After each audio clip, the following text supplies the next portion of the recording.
السلام عليكم أصحاب الشرف سري مقالكم waxaan doonayaa inaan kugu sharaxo xaalad caafimaad oo loo yaqaan erectile dysfunction oo ah dareenka ragga oo yaraado mise qofka markuu wax kacsi dareemo waayo ragga markay kacsi dareemayaan xididada iyo hambuliyaasha xubnaha taranka ayaa waxa soo galay dhiig badan sida ayuu ninka ragga kacsi ku dareemaa haddaba waxaa jira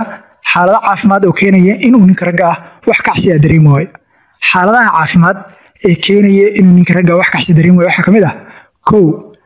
walwal iyo niyad jabka walwalka iyo niyad jabka waxay qalqal geliyaan dhacaanada dareenka kiciyo sida testosteronka bayaraanaysa qofka hadduu niyad jab ama stress uu dareemo waxa yaraanaya dhacaan loo yaqaan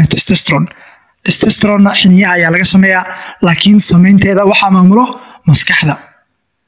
marka ninka ragga hadduu stress dareemo waxa yaraanaya dhacaanka testosteron loo yaqaano kacsigiisana waa yaraanaya sidoo kale jirka waxa ku soo badanaya dhacaan loo yaqaan cortisol qofka hadduu stress dareemo cortisol dhacaan loo yaqaan ayaa jirka ku soo badanaya testosterone oo kacsiga keen lahaydna waa yaraanaysaa marka walbahaarka iyo niyad jabka kacsiga wuu yareeyaa number 2 mis waxyaalaha labaad ee ninka ragga kacsigiisa yareeyo ama kacsilaad ku keeno waxa kamid ah xanuunada ku dhaca neerbaha ama xanuunada neerbaha jirka haleelo xanuunada neerbaha waxyeeleeyo waxay rag ku keeni karaan kacsilaan xanuunada waxa kamid ah dhaawac ku yimaado hungulaha iyo maskaxda macnaha hungulaha iyo maskaxda hadduu dhaawac ku yimaado qofka kacsigiisa uu yaraan karaa sababtoo ah dareemaha ayay maamulaan waxa kale oo kamid ah dhaawac ku yimaado neerbaha oo ay keenaan riciraha lafdhabarta haddii ay meeshooda ka soo baxaan oo ay neerbaha soo cadaadiyeen waxay dhaawac ku keenayaan neerbaha ku gaadaaman riciraha kadibna waxay saameyn ku keenaysaa dareenka ninka ragga ah sidoo kale waxyaalaha saddexaad ee ninka ragga dareenkiisa yareyn kara ama wax yeelan kara waxa kamid ah xanuunada ku dhaca xididada iyo hambuliyaasha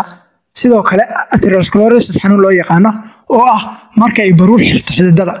waxa jira marka qaar xanuun ku dhaco dadka inta badan bawuuran ama miisaankoodu culus yahay oo loo yaqaan atherosclerosis maxay tahay marka hambuliyaasha iyo xididadii waxa xiriya ama galaya baruur ayaa ku badanaysa sidaa darteed hambuliyaasha iyo xididadii way isku soo dhawaanayaan oo ma kala balaaranayaan xaaladda waa xaaladda 80% ragga kacsilaanta ku keento marka atherosclerosis ayaa loo yaqaanaa inta badan waxaa laga helaa qofka markuu miisaankiisa culus yahay ama ay baruurta ku badan tahay